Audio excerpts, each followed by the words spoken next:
Good morning. Welcome to Wednesday of SEC Media Days.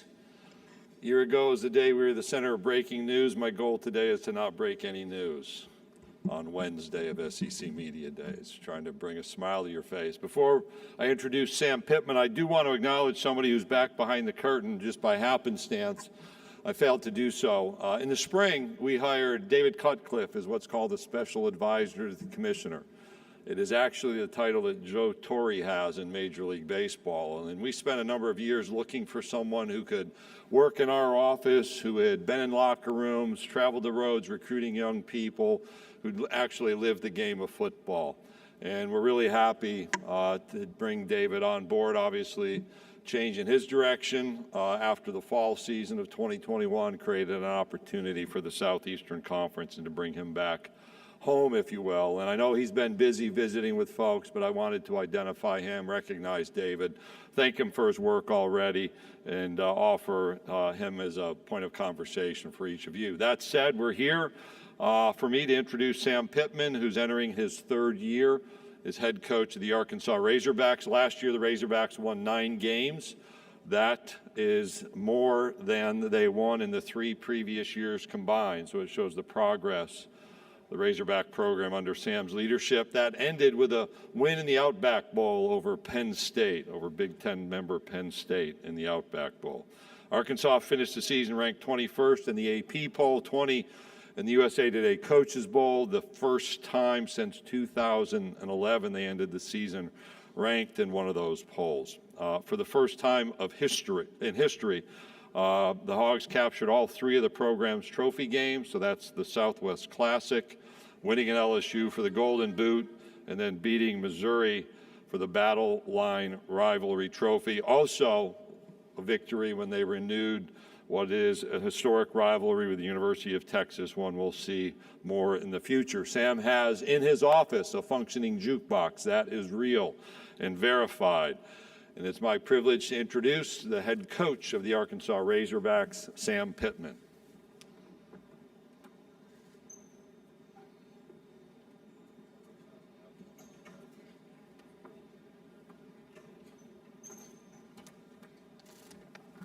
Good morning, everybody. So glad to be here, glad to be among you all this morning. I want to thank Greg Sankey, certainly the best commissioner in football, without a doubt, most knowledgeable. I also want to thank William King. William King has done a lot for me through the SEC office, and certainly appreciate him. Hunter Yurachek, you know, I want to say a little bit about Hunter in that he's a wonderful boss, and I say it that way, but he makes you feel like you're working with him, not for him. I want to thank him for my contract. He went to work with Jimmy Sexton and with the board of directors. It wasn't easy. It took a while. But Hunter kept working, and I felt like he worked for me, for the university to make it fair. In that contract, the SEC non-compete clause, I wanted that. I wanted to sell stability in our program, and I wanted to show the state of Arkansas my loyalty to them. And so with that non-compete, I'm going to be able to coach throughout my career, hopefully as long as we win, obviously, at the University of Arkansas. We brought KJ Jefferson today, Bumper Poole and Jalen Catalon. Told the team yesterday, if it's up to me, you know what I'm going to say, to bring the whole damn team. However, we're allowed to bring 3, and we're represented well. With KJ Jefferson, he was our leading rusher, leading passer, was the MVP of the Outback Bowl, and he's a returning captain from last season. He's our quarterback. He makes us go. He sets the tone for our football team. Bumper Poole is what I would call a super senior, coming back COVID senior year. Had 125 tackles at his linebacker position. Great leader, great kid.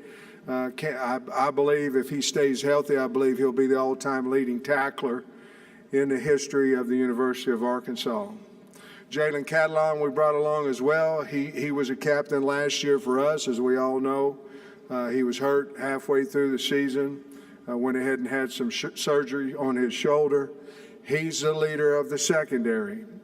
He gets everybody in alignment. He can run downhill. He'll hit you. Great kid. I'm excited for you all to meet those three kids. Like I said before, they're going to represent the University of Arkansas in a fine manner. Just a quick recap. Commissioner Sankey said some of it. Our university continues to graduate student athletes.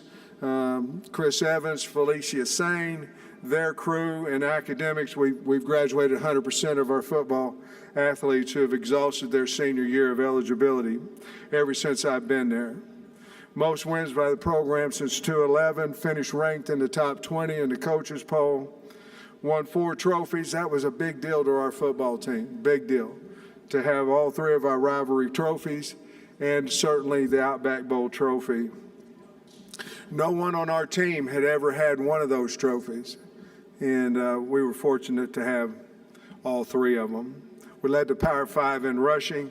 I think what that does, that tells us what we're trying to do with our program. We want to be a physical team. We on both sides of the line of scrimmage. We want to win the line of scrimmage, and we want to be physical and tough. And to do that is hard to do. I was an O-line coach for a long time and never was able to lead the Power 5 in rushing, but we were able to do that last year. April 22nd, we handed out bowl rings. Some people ask, well, why you hand out a bowl ring for Outback Bowl? Because I wanted to.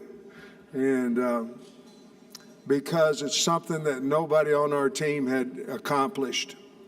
And, you can set goals, and once you reach one, that ain't the goal, that's one of them. And once you reach that goal, we're going to celebrate it, and then we're going to move on. That was the last time our team talked about last year. Proud of our coaching staff. We have 2 new coaches in Deke Adams, who's our D-line coach, and Dominique Bowman, who came over from Marshall. And both of those guys are recruiters, and both of them are loyal, and both of them are great men. And our team has received them well. They were both in for spring ball, and both of them are recruiting at a high level. We kept our 3 coordinators in Kendall Bryles, Scott Fountain, and Barry Odom. They're all loyal. They're great coaches. They're all better men. We are one of 8 Power 5 teams to have a pair of coordinators returning for the 3rd consecutive season. Portal's been in for a long time, man, coaches. Administration stepped up and helped us keep Cody Kennedy when others came calling. Jamil Walker, our strength coach, has done an outstanding job with our kids. They work. The purest form of team, go in there and watch your team work out in the weight room. There's no offensive line versus defensive line. There's no linebackers versus running backs. There's none of that stuff. It's a team. It's pure. It's fun to watch. I enjoyed watching that this summer. Jamil Walker and his staff do a great job. Challenging schedule, again. I think this is the 3rd year in a row. Well, I've only been here 3 years, so I know it's the 3rd year in a row that we've been awarded the toughest schedule in college football. All 12 of this year's opponents made postseason play last year. Our crossover games are with South Carolina and Missouri. South Carolina, obviously, Coach Beamer has done a great job there. A lot of enthusiasm. He's one of, I don't know what tree he's out of, as far as is he with Kirby or Oklahoma or whatever it be. But there was myself and Coach Tucker and Dan Lanning and Coach Beamer all came from the Kirby Smart tree at some point. And I'm certainly indebted to him. But Beamer's done a great job there. South Carolina comes in week 2. They got a lot of great things going in their program. Missouri, obviously, is our other crossover game, which we're trying to make a rivalry. We haven't won the game enough times to make it a rivalry game, but we're trying to do that. Excited about our non-conference opponents this year. Week 1, we play University of Cincinnati. Luke Fickle's the head coach there. They went to college football playoffs, AAC conference champions, and he was AFCA Coach of the Year. We're excited about that game. Week 3, we play Missouri State. Bobby Petrino, Arkansas coach, had great success at the University of Arkansas, has been in the FCS playoffs the last 2 seasons. BYU, they're 21-4. They have 2 top 20 finishes over the last 2 years, 20 returning starters. We go to BYU. And then Liberty, they have 3 straight bowl wins under Coach Freeze. We all know about Coach Freeze. We have 12 starters returning, 6 on offense, 4 on defense, 2 special teams with Cam Little and Reed Bauer on the special teams. We have 3 super seniors returning, Dalton Wagner, Bumper Poole, and Dorian Gerald. Portal additions, we had 9. We ended up with 2 wide receivers, 4 D linemen, 1 linebacker, 2 DBs. 5 of those were at our spring practice. They practiced this spring. 4 of them came in this summer. We expecting every one of them to contribute to our success.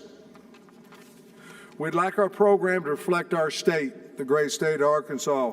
Loyal, tough, hard-working. One of our goals every year is to make the state of Arkansas proud of the football team. In my office is a sign that says you're not coming to play for the University of Arkansas, you're coming to play for the state of Arkansas. And it's true to the core. We've established a true home field advantage in our stadium because of the state's passion for the Razorbacks. From 2019 to 21, we were number 2 in the nation, number 1 in SEC, with fan attendance increase of 14,000 fans, additional fans per game. Jamie and I are honored to represent the University of Arkansas, honored to be the head coach at Arkansas. I want to thank all the media for your work and helping us tell our story. With that, I'll take questions. Thank you, Coach. If you have a question, raise your hand. We have Allie, Lexi, and Blake. We'll get a microphone to you. Please stand if you can and give your name and affiliation. So we're going to start right here in the center aisle, right in the near aisle. Good morning, Coach. Morning. You're in a unique situation knowing you were a former head coach, high school level, junior college level, and now at Arkansas. How has that helped you now in this, this landscape that we see now, not only the normal recruiting process, but also the transfer portal as well? Yeah, I remember being the head coach at Hutchinson Junior College, and they said you had to have 120, 140 kids on your team. And I went out west of Kansas and recruited. So, at a junior college, you're going to recruit 85, 90 kids every year. And it's kind of crazy. So, yeah, I've been raised up with a lot of people. And that's basically what the portal is doing now. With us, we signed 22 and 9, so we signed 31 scholarships, which is unheard of 2 years ago, if you know what I'm saying. So it's been, change happens, and it just depends on if you're willing to deal with the change or are you going to fight the change. And for us, we're willing to do whatever we can to make our football team the best. Coach, we're going to go right over here on our left side, second row. Matt Stahl, Columbia Tribune. What do you think of the job Barry Odom has done there the last few years, and how different do you expect the defense to look this year? Well, we lost a lot of players off our defense. We felt like we did a nice job of getting some portal guys to help us, and obviously we're advancing the guys we had on our team. Barry Odom's a key part of the University of Arkansas' success, along with Kendall Bry, along with all our coaches. But he's a very, very key part, and especially because he helps me, and he still helps me. I'm a work in progress, and he helps me with head coaching responsibilities. I bounce everything off of him still to this day. But Barry Odom is one of the most loyal, wonderful people that there is in the country, and he's unbelievable loyal to myself and the university, and I'm really, really happy that he's part of our staff. Coach, we're going to go over on our right-hand side over on this right aisle. Hey, Coach. Steve Moulton, WZZN. Hope you're doing well. Wide receiver position in particular, if you could evaluate that for me, Coach, and also the role that Malik Hornsby could play on this team. Yeah, well, I think, obviously the unsaid thing there was Burks, losing Traylon Burks. And I don't know you replace a guy 1 for 1. I don't think you can, there. So we're going to have to do it by committee. I like a couple of the guys we've gotten in the portal, and Matt Landers and Jaden Hazelwood. But I think Keytron Jackson's going to have his best year. I think he's ready to go. Warren Thompson's ready to go. Bryce Stevens has improved. I like who we signed out of the freshman class. It's still yet to be determined whether they can, help us or not. Isaiah Sertana, Sam Bakke, and Quincy McAdoo. They've all had good off season, or one had off season in summer. But we're going to have to do it by committee. I'll say this: we look like a wide receiver group. We run like a wide receiver group. KJ is going to have to get comfortable with where these guys are going to be, and he has to get comfortable with their speed and the way they run their routes and all those things. But I think we're going to have to replace Burks by committee. That was certainly probably the number one thing offensively that was concerning. Along with Malik, we have used him at wide receiver. He's fast. He has natural ball skills. We need to get him on the field. If he doesn't beat KJ out in fall camp, he needs to be on the field. He's fast. He's up to 190 pounds now. He can withstand the heat and hits, physicality. But the other thing that helped us is Cade Fortin. So getting Cade Fortin in at quarterback allows us a little bit to move Malik Hornsby out and look at him at wideout. But he's a good enough player. He needs to be on the field. So he's certainly got a chance to help us there as well. Coach will go right in front of me about midway back in the green. Good morning, Coach. Jacob Goins from ESPN 106.7 in Auburn. What does it mean for you to be a part of the Arkansas athletic department that has become one of the best in the entire country across all major sports? Well, we got to get better. I mean, if you're in Arkansas right now, everybody's doing so much more than we are. And so we have to get better. But seriously, it's unbelievable. When the basketball team goes to Elite Eight and Dave and them go to the World Series and Courtney and them win the SEC, and it can go on. Women's soccer won the SEC, and Bucky and them won the SEC in track. It's unbelievable. I think you have to look at those individual coaches, and you certainly have to look at Hunter Yurchek and his staff. But it's a great time to be a Hog now, and I think everybody in the state's pumped up about sports.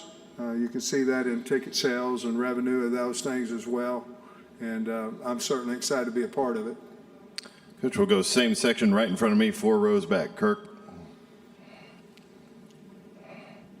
Kirk Bowles from the Austin American Statesman. Congratulations on your great year, Sam. Thank you. Do you feel like, are you comfortable saying Arkansas has arrived? No. And a second question, do you want Texas and Oklahoma as permanent rivals? Yes. First answer, no. No.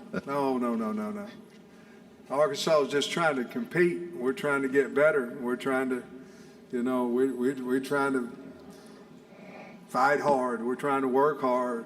We're the underdog. We like it that way. No. We're away from that. Now, we will compete. We'll do that. Roll it out there and let's play ball. But no. We're not that. What was your second one? Yes. Oh, Oklahoma and Texas.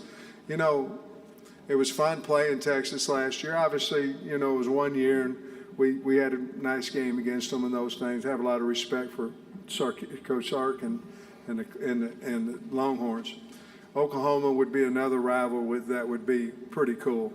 To be honest with you, if we could play Texas, Oklahoma, Missouri, that'd be really neat. I'm not the schedule maker.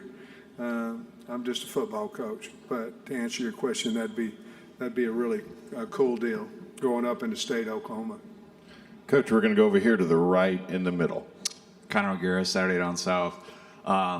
The hog statue on your property, can you explain the backstory as to what led to that, and was that before or after you knew you had a new contract coming? Oh, I like that last pitch. The hog statue, I bought the marlin house. It's a big old marlin. Had a big marlin over here. Had a guy catching the marlin over here. It's kind of a peninsula. It comes down in the water. Guy over here, he like this, and he was hooking the marlin on the other part of it.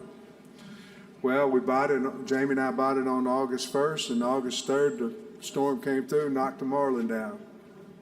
Marlin shot water into the lake. So my mind went to a slobbering hog. Insurance company came through. Brandon White was the guy I called about the hog, and he made it into. I just thought the hog was going to be out there. This thing's incredible, to be honest with you. But he's got lights on him. He's got red, whatever color lights you want. The water shoots up, and then it looks like he's slobbering down into the lake, and that's the story behind it. And it's really kind of cool. And that's boats on parade coming, to the house down there. The guys go and they call the hogs and try to get on it. It says a lot of signs says don't get on the hog, but there's a few people that do. I wish they'd read the sign. Hey, Coach, we'll go over here in the section in front of me, about midway back. Hey, Coach. Drew Barrett, ESPN Arkansas. I know you talk about how you like to be an underdog, but this is your third year at Arkansas, the first time you're not being picked to finish 7th in the SEC West. Doesn't it feel kind of good to be recognized for the success that you and your players have had? And how's it been different this season where you're actually getting, credit from a lot of people? I said when I got the head coaching job that the only decisions that I'd make, they would not concern public opinion. That way, if we win as a group, and if we lose and I get fired because I did it like I wanted to. So obviously you can't live in a cave and not hear what people say about you or predictions and all that stuff. But if that's the only driving force that you have, you're gonna lose. If that's the only driving force to be good, you're gonna lose. So if we can keep our core values of let's go outwork people, let's out tough people, let's be the hardest playing team in football. I don't know if we are or not. That's the goal, and that, by the way, that's the expectation. Then whatever people may say, everybody has a mouth, everybody has an opinion. Some of them, the opinions are worthy, and some aren't. But so I'm going to let our football team, myself, drive what we need to accomplish, and if we do, the kids and the coaching staff did a great job. If we don't, I screwed it up. All right, Coach, we'll go right down here in front. Tom. Hey, Tom Murphy, Arkansas Democrat Gazette. Tom. Hey, my question is about the defensive line. Yeah. Do you like the numbers and the talent there? And Dorian Gerald, can you maybe talk about his story a little bit and what he might be able to do for you? Well, Dorian Gerald's been there so long, I told him the other day, I think Houston Nutt brought him in. I mean, he's been there for 100, I don't know how long he's been there. But, so Dorian, we obviously need pass rushers. I love the numbers. Actually, we're over, to be honest with you, on numbers there. We've got 20, counting walk-ons. But we need some elite pass rushers. We went and got Landon Jackson there. Obviously, Zach Williams is returning. Jashad Stewart's returning. Eric Gregory can do either or. We signed Jordan Dominique. We think we can get to the quarterback a little bit more. We also feel a little better with our corner situation where we can play a little man coverage. We got to get guys behind the chains on first down.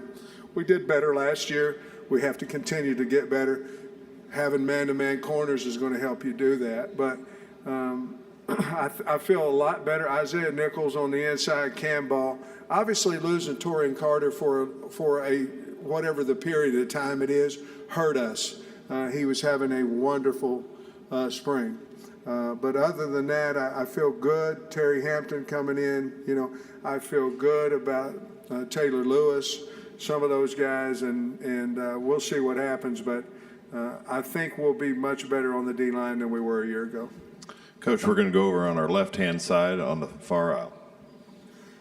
Good morning, Coach. Morning. Matt Moscona with ESPN Baton Rouge. Sure. You and LSU kind of had a little player swap this year of sorts. What are you expecting from Dwight Mclaughlin and Landon Jackson? What's LSU getting in Greg Brooks and Joe Fouché? Well, let's go what LSU's getting. Two fine kids. Ones that were never in trouble, and ones gave everything for the University of Arkansas. And we're very, very happy that they were on our football team. They'll work hard. They're good kids. They're good players. And certainly when you go in the same division, it's harder, certainly.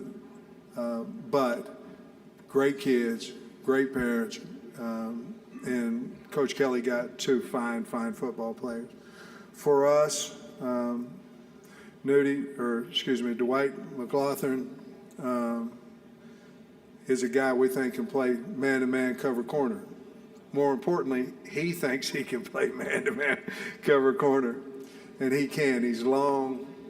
I like him a lot. Landon Jackson came over with an injury. Wonderful person, wonderful kid. He's just now healthy. He can run now. I mean, he can run long. And so we felt like, not necessarily from LSU, but we felt like some of our issues were rushing the passer as a defensive end and a man-to-man cover corner situation. Not that we don't have them, but we needed more. We felt like we did well with those two guys in the portal. Okay, we have time for a couple more. We're going to start here on the center aisle, near aisle in front of me. Hey, Coach. Chris Marler, Saturday Down South. You brought up the schedule. I don't know if you know this, but you're 16-6 against the spread. So I wanted to say thank you. How much? 16-6. Go Hogs. Love it. My question is, you brought up how difficult the schedule's been and you're not in control of it. You're the most likable coach in the conference, possibly the country. Who's doing this to you with the scheduling? And is there plans to kind of scale that back a little bit moving forward? Well, schedules are scheduled out so many years in advance, and nobody knew, maybe they did, I don't know. But Cincinnati, when they were scheduled, I know they weren't in the college football playoffs. And then BYU's always been really, really, they've been a good program, but they're at the top of their game. Well, not top. I think they played for a national championship a few years back, or not McMahon or who. I may be all messed up on that one, but being 21-4 and having 20 starters coming back, I laugh at home saying, they're trying to fire me, but I hope not. I mean, I like it there, and so. I think with the realignment, which thank you for not asking me that question. I think with the realignment, I think everything is trying to become fair. And right now, the West, if you're in the West, it's a beast. Now, I'm not saying the East isn't either now, but the West is sure enough. And you add that, and then you play another couple, 2 or 3 teams in your non-conference schedule that are go-getters.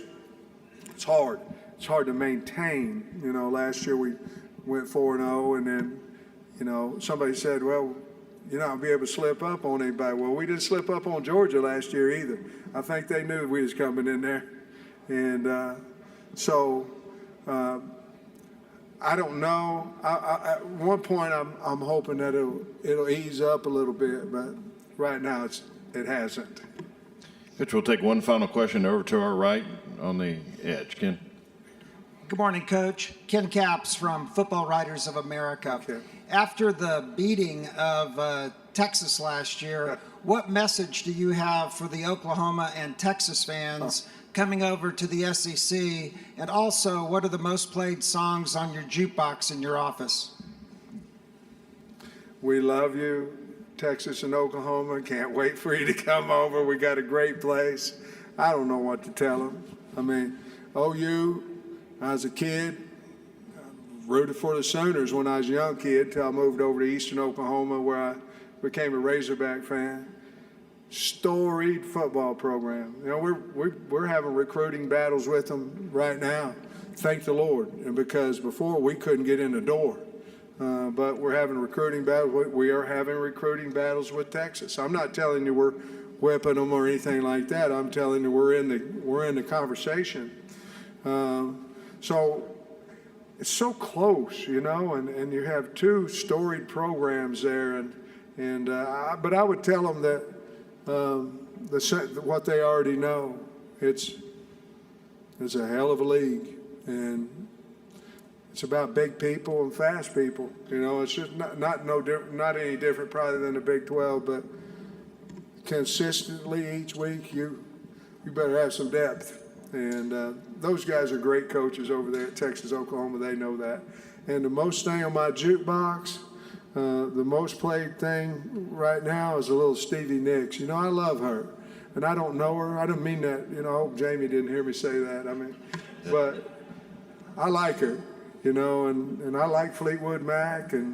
But I'm listening to a 4-song rundown right now. If I can do 8 and then come back with the top 2, I can get my 2-mile walk-in. So that's what I'm doing right now. Coach, thank you for your time this morning. Go Hogs. Thank you very much.